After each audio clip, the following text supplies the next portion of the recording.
और कोई भी आश्रम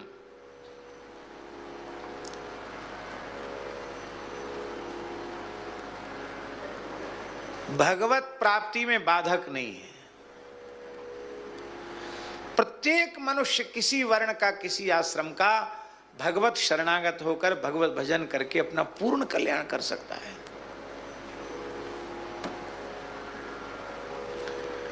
तो वर्णाश्रम धर्म को भी त्यागना नहीं है, उसका आदर करना है। ये व्यवस्था नित्य सिद्ध अनाद्य पुरुषे भगवान वेदों के द्वारा प्रतिष्ठित व्यवस्था है। और इस हम जो कुछ कर रहे हैं महाराज जी, वो अपने ठाकुर को रिझाने के लिए कर रहे हैं, प्रसन्नता के लिए कर रहे हैं। संध्योपासन करना कर्तव्य है, धर्म है, करना चाहिए।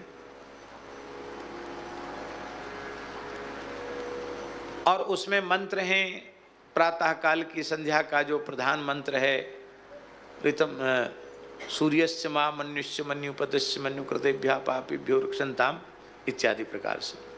मध्याह्न का आपः पुनन्तु पृथ्वीं पृथ्वी पूता पुनातुमाम रसाम को अग्निश्चमेति। अच्छा वैष्णव महाराज जी अहर्निश नाम लेता है तो पाप नाश के लिए प्रातः, मध्याह्न और संध्या की आवश्यकता उसे है क्या? भाई पाप नाश होगा ना संध्या से, और भगवान के नाम को लेने से तो पाप और पाप की मलिन वासना भी नष्ट हो जाएगी। तो क्या हम संध्या छोड़ दें? नहीं, अवश्य संध्या करो। क्यों?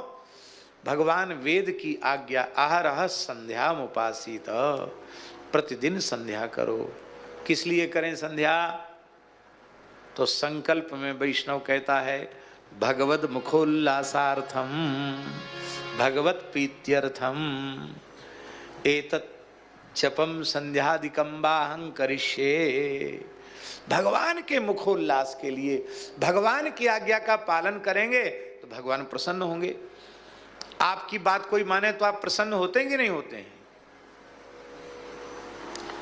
इसलिए जगतगुरु श्री मदाद्य रामानंदाचार्य जी ने अपने वैष्णव मताज भास्कर में कहा, त्रिकाल संध्याधि विधाय शक्तम, यदि शक्त है, समर्थ है और अधिकार है तुम्हारा संध्योपासन का, तो विधिवत त्रिकाल स्नान और त्रिकाल संध्योपासन करना चाहिए। और अंत में कह दिया कि मान लो तुम किसी साधन के योग्य नहीं रहे हो तो कहीं भी धाम में पड़ जाओ और केवल नाम का आश्रय ले लो, बस हो गया काम। बोलो भक्तवत्सल भगवान की। ये भी कह दिया। आपकी सामर्थ्य है तो आप कीजिए।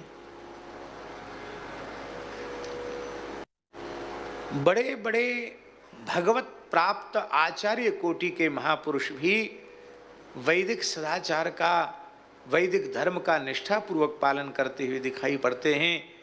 क्योंकि यदि वे न करें तो उनकी तो आध्यात्मिक अवस्था इतनी उन्नत है, पर पास में रहने वाले लोग वो कहेंगे गुरुजी तो ब्रह्मज्ञानी हो गए, न तिलक लगाते, न तुलसी बांधते, न कोई माला फेरते हैं, तो अब उनकी अवस्था तो वो है नहीं।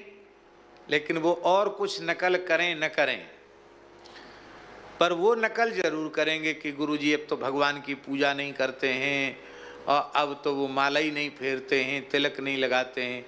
जरूरत न रह गई हो, शरीर का भाव भी विमुक्त हो चुका हो, देहाध्यास की निवृत्ति हो चुकी हो, तो भी निकटवर्ती लोग कहीं धर्म विरुद्ध आचरण न करने लग जाएं। क्योंकि यद्यदाचरति श्रेष्ठा तत्तदेवेतरो जना, इस भाव से हम भगवान का, वर्ण धर्म का, आश्रम धर्म का पालन करें। भगवान ने खेती दी है, नौकरी दी है या व्यवसाय दिया है, उसको धर्म पूर्वक हम करें। इसलिए करें कि ये हम भगवान के लिए कर रहे हैं, ये घर भगवान का है, ये परिवार भगवान का है, ये सब कुछ भगवान का है। कृष्ण सेवा सदा कार्या मानसी परामता चेतस तत्प्रवणम सेवा तत्सिद्धि तनुवित्त जा। एक तो ये वाक्य है वल्लभाचार्य जी का। भगवान की सेवा सदा सर्वदा करनी चाहिए।